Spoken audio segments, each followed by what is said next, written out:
interesting times. Today's stories. Ottawa police halts 24/7 presence at the interprovincial checkpoints in Ottawa, Gatineau.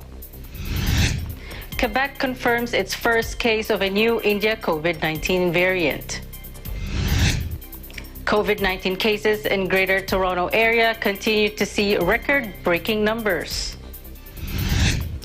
Canada is getting a lot of help from its southern neighbors with its immunization rollout. Kerry on Putin's comments at virtual climate summit.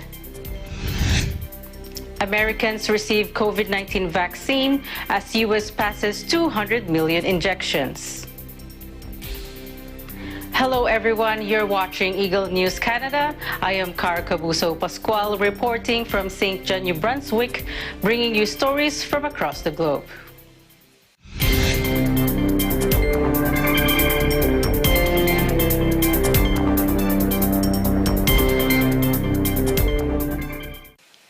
Ottawa police halts 24/7 presence at the interprovincial checkpoints in Ottawa, Gatineau.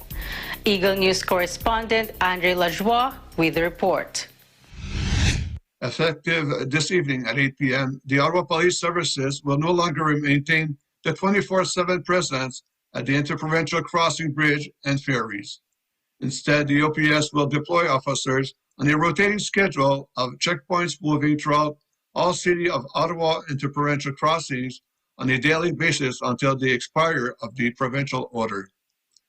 Since the onset of the border operation, the OPS have been working closely with the Ottawa Public Health, along with all local stockholders and interprovincial stockholders, the City of Ottawa, the City of Gatineau, the Ontario Provincial Police, to assess any local public health, traffic, and safety impact. The assessment result in today's operational changes. The Ottawa Police Services have been and will remain focused on our stage of goals of ensuring our education and engagement and enforcement actions support to improve public health outcomes and respect the concerns of our most marginalized and racialized communities, all while enabling compliance with the provincial order restricting interprovincial travel. The operational changes announced today are designed to better to ensure the health and safety of all, to minimize delays and hazards for travelers, and to ensure essential workers can get to their place of employment on time. The OPS, the Ottawa Police Services, will continue to work with the OPH, the Ottawa Public Health officials, and our partners to conduct daily assessment on the border operations. The public will be notified of any material changes to the border operations. We remind all members that are public to respect the Ontario stay-at-home order.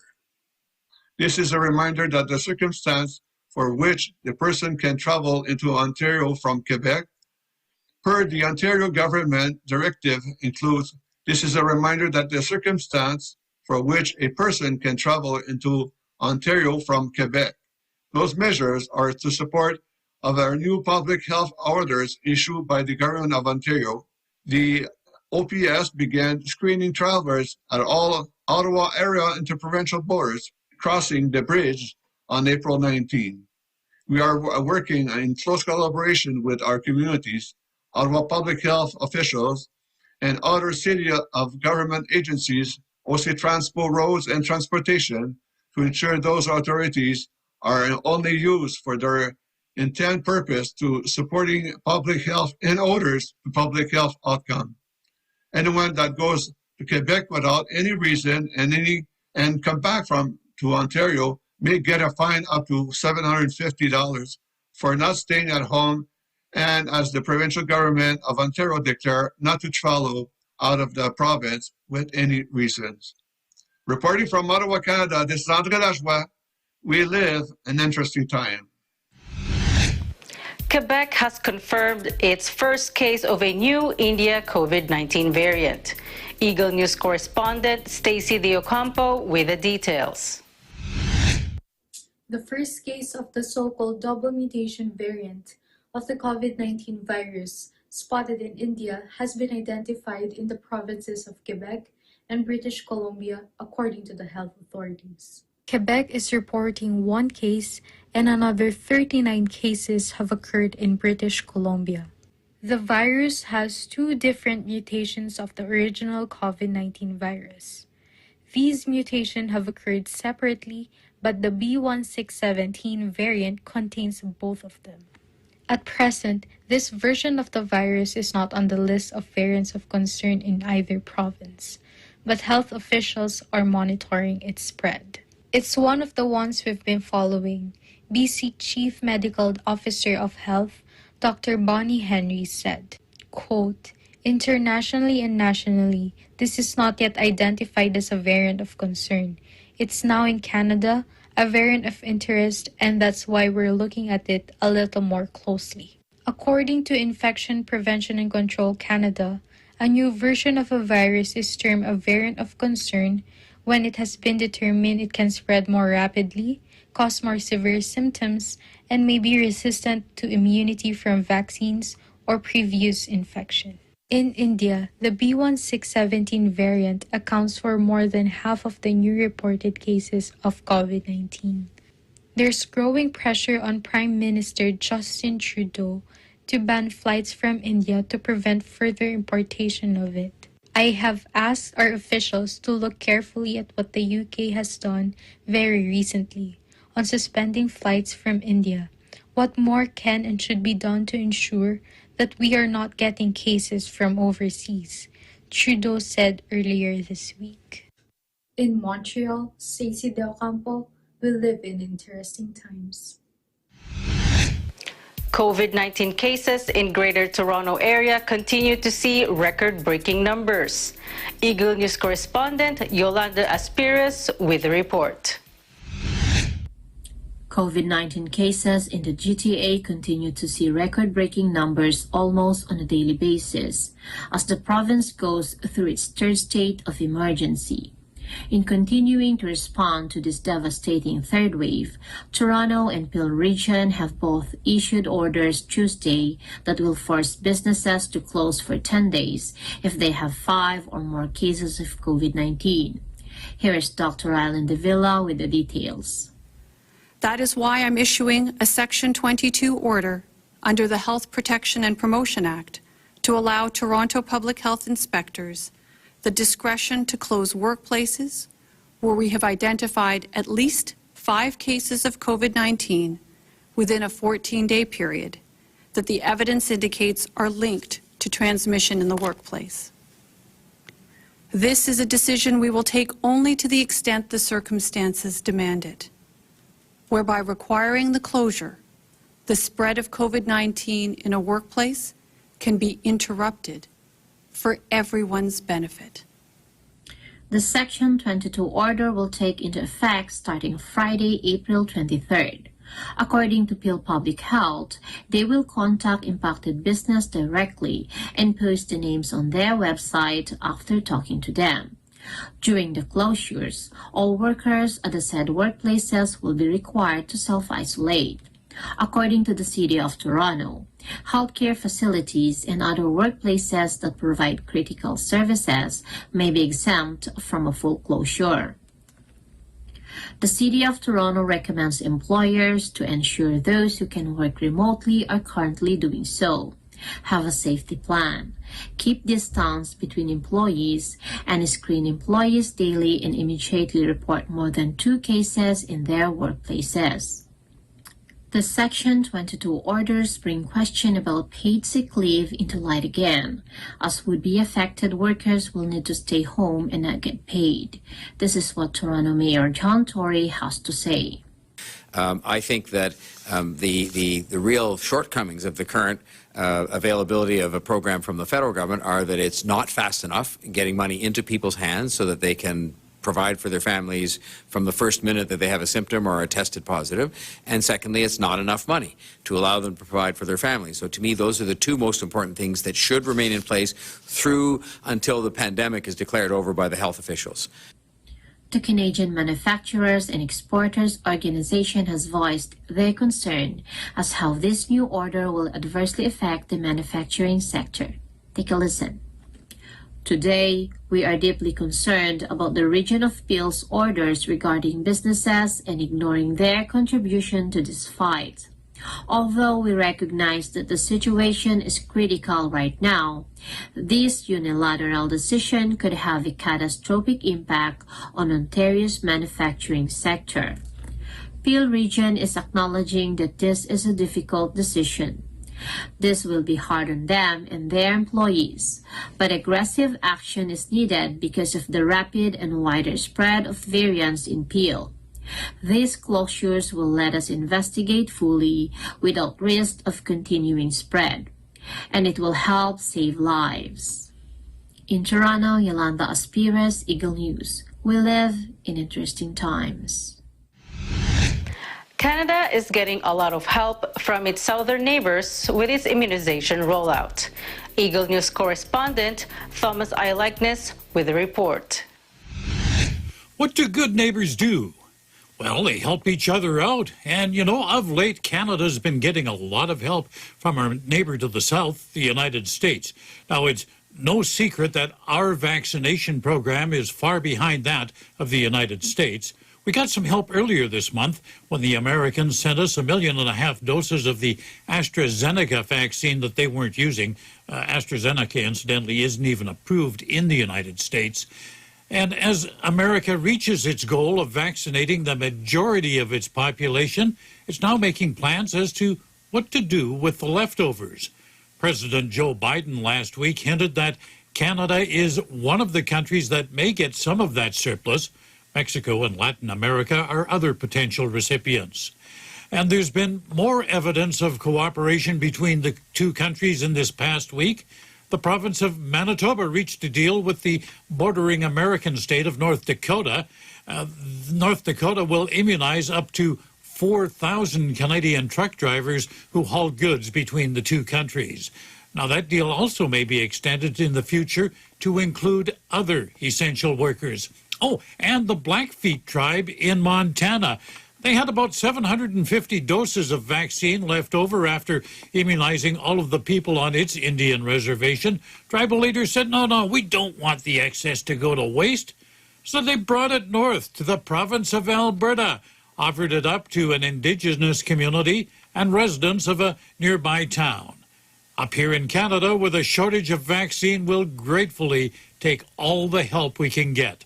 Thomas I. Likeness, Eagle News. We live in interesting times. BC has announced restriction extensions, which includes non-essential travel amid rising COVID-19 cases in the province. Eagle News correspondent Vanessa Condi reports. This week, Premier John Horgan has announced the extension of the restrictions in BC. This includes non-essential travel due to the high number of cases and increasing number of variants. The BC government has announced they are restricting the travel between health regions for only essential reasons. Mike Farnworth, the Minister of Public Safety and Solicitor General, has announced how it will be enforced. To help ensure this order is effectively enforced and communicated, the province is working with the Ministry of Transportation and Infrastructure on highway signage and installing new signage at the border. BC Ferries on restricting non-essential vehicle passage, deterring non-essential bookings and limiting sailings. Tourism and accommodation industry leaders on strongly encouraging all operators and businesses to support the order by declining new bookings from outside their region and cancelling their out-of-area bookings. BC Parks to inform the public about restrictions and refund bookings where necessary. ICBC to contact their customers who have booked road tests outside their health authority and offer them another booking within their own region, if appropriate. And police departments on enforcement measures. Over the coming days, we will continue working with police to establish additional measures to ensure they have the necessary authority to conduct periodic roadside checks like the counterattack program at strategic points into and out of the defined regions. At that time, a contravention of this order may be subject to a $575 fine. Dr. Bonnie Henry has also emphasised the importance of these restrictions as well. We have asked for these additional actions because we know that right now, with the transmission rates we are having, travel will spread the virus further. Staying in our local communities means we are not going to and from COVID hotspots and inadvertently bringing the virus along with us. BC, as we know, is a beautiful province with many amazing places to explore. But for now, that means explore your local community, your local area, until it is safe to go further away to other parts of our province. The health restrictions are expected to remain in place until May 25 at midnight. In Victoria, BC, Vanessa Condi, Eagle News, we live in interesting times. U.S. Special Presidential Envoy for Climate John Kerry says Russian President Vladimir Putin made pretty rational comments when he addressed the virtual climate summit convened by the White House. Should we expect President Biden in the course of the next several days, perhaps this weekend, to make any formal announcements recognizing Armenian genocide? Certainly understand the question, and there's a great deal of interest in this particular topic, but I'm not going to get out of the president, and I also don't have anything else to provide from the podium today. I listened to President Putin today. I thought he was pretty rational and put some decent visionary thoughts on about things we might want to be looking at and cooperating together, and he talked about that possibility. So just as with China, where we found a way to try to at least create this chain, this line of communication, and where we have a long way to go, but it's a beginning, and that's the nature of diplomacy. And because of President Biden's leadership and calling a summit and putting us on the line to do this, we now have about 55% of the global GDP committed to levels of reductions that keep faith with holding the Earth's temperature at 1.5 degrees. That is a big chunk of difference. I do believe Glasgow remains our last best hope to be able to coalesce the world in the right direction. Certainly recognize that this is an opportunity to speak directly to the American people, one of the highest profile opportunities that any president has in their first year in office. So core of that will be him laying out the specifics of the American Families Plan, his commitment to child care, to education, and to delivering on those priorities and middle-class priorities, and ensuring that there's an investment in economic security from the federal government. I also expect on his mind are issues like police reform, health, and his commitment to expanding access to health care. So I expect he would talk about a range of issues. Americans received the Pfizer COVID-19 vaccine at UMass Memorial Medical Center in Worcester, Massachusetts, as the United States reaches Joe Biden's goal of administering 200 million injections during the first 100 days of his presidency. There's nothing better that I could be doing right now than to be helping with the effort. It's really important, you know, both for people personally, but also for public health, that we get as many people vaccinated as we can. And I think, you know, it's been a nationwide effort. It's been a statewide effort. And I think we've done an increasingly good job of educating people about the importance of getting vaccinated. So, first of all, that's incredibly exciting, right? We need to get to herd immunity, and we can't do that unless we get people vaccinated. So that's very exciting. Every day here, we do our best to get every dose of vaccine we have in people's arms. I'm pretty excited, and surprisingly, like, even though it's just opening, like, I'm actually the last of my friends to get it. Most of my friends already qualified for it because of, like, jobs and other opportunities. So it's actually, like, I'm one of the last people to get it out of my friends, and so I'm just excited to get it because then we can all be vaccinated together, and then we can just hang out, and it makes a lot of that less stressful, and then also all the other activities I do a lot less stressful as well. Like most people, you know, I feel like I'm emerging into the light. Looking forward to hugging my sister, my youngest son, who is local but who we've been very careful with. Coming up, we have updates from the NBA. Eagle News Canada continues after this.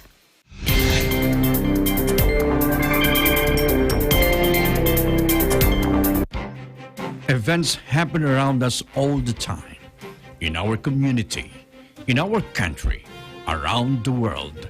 Events that affect people, move communities, or simply inspire us. Interesting events that people need to know.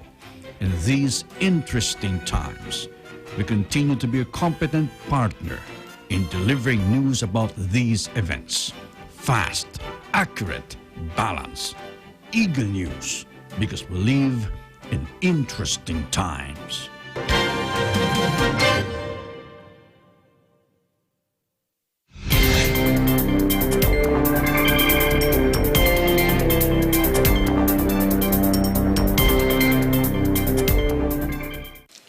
Welcome back. You are watching Eagle News Canada. I am Cara Cabuso Pascual from St. John, New Brunswick.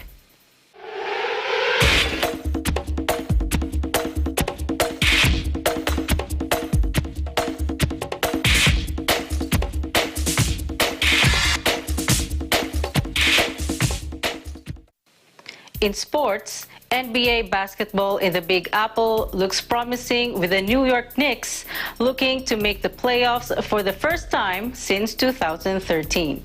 Plus, Brooklyn Nets players weigh in on the George Floyd verdict.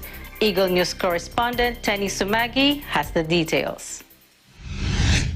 The New York Knicks is on a winning high thanks to the team's resilience and chemistry, led by All-Star Julius Randle. You know, it just shows how resilient we are, how together we are. You see it. I mean, everybody's playing well. You know, Julius is obviously killing. But then, you know, down the board, everybody's getting their numbers because, you know, anytime, you know, we're all sharing the ball and we're playing defense and getting out. You know, our bigs are doing a great job down there, and Neuro's been blocking shots like crazy. So it's just, you know, it's a total team effort, and man, it feels great. This is not about just getting fourth place or whatever it is. We're trying to build something here. We're trying to build a culture. We're trying to do things the right way. And we have a team that everybody believes in each other. So we feel like we can do anything. Anything's possible for us. Coach Tom Thibodeau has put this team on a winning streak and could possibly be this year's Coach of the Year, according to R.J. Barrett. You know, we all believe in Tibbs. Tibbs has been doing just a tremendous job, just the way he's turned everything around and the way he has us, you know, playing hard every single night. And we're getting wins, you know, just from him to the whole staff, you know, just night in and night out, every day, working hard, just pushing and pushing. And, man, it's just a great feeling. I'm sure the fans see how hard we're working, and having them in the Garden has been great overall. So just the whole, you know, the whole Knicks organization as a whole has just been great. Crossing over to Brooklyn, where the Nets, Blake Griffin and Landry Shamet, weigh in on the George Floyd murder verdict. Just a lot of relief, you know, and hopefully this is the start of something, you know, really powerful. You know, a lot's been made of it, and obviously it's not a great thing, but I don't know, I just keep thinking about how powerful it was to see people from all over the world, literally all over the world, you know, come together and take a stand for something. And, you know, that's huge. So try to remember, like, the positive out of the situation, I guess. Yeah. Hopefully for a long time, history books, kids in schools will learn about it. And, you know, it'll be one of those things like 20 years from now, where were you when this happened? You know, like I hear people talk about the Rodney King trial and when all that was going on, how, you know, burned into their memory it was. So this is definitely one in the locker room with all my teammates, and seeing the guilty verdict. You know, I'm happy that the justice system came through and saw it the way it should be seen. Tune in to Eagle News for more stories and highlights on the NBA throughout the season. In New York, Tenny Sumagi, Eagle News, we live in interesting times. In Alberta, the Calgary Zoo has launched a new interactive game series aimed for adults. Eagle News correspondent Rachel Lucis with the report. The Calgary Zoo recently launched an interactive quest called Quest for the Golden Giraffe. This outdoor activity is aimed for people aged 18 years old and above, in which they would participate as a team in a game series where they would freely decide their fate and find their way to finish. Due to the ongoing pandemic, participants are limited to 2 to 6 members per team under the condition of being in the same household only. In addition to that, participating guests are required to have at least one cell phone device per team as a form of quest communication. The quest challenges has no time limits, allowing guests to come in at any time and enjoy their leisure. Alongside with the quest is the great experience of sightseeing the zoo grounds along the way. Food and beverage are also open throughout the night. The Calgary Zoo also requests that participants take precautions and have their masks prepared and be worn at indoor premises. In Calgary, Canada, Rachel Lucy's Eagle News. We live in interesting times. That's our program for today. Join us again next week as we bring stories that matter to you. Visit our website at eaglenews.net and eaglenewslive.com. Follow us on Twitter at twitter.com/eaglenews and on Facebook at facebook.com/eaglenews. Thank you for watching. I am Cara Cabuso Pascual. We live in interesting times.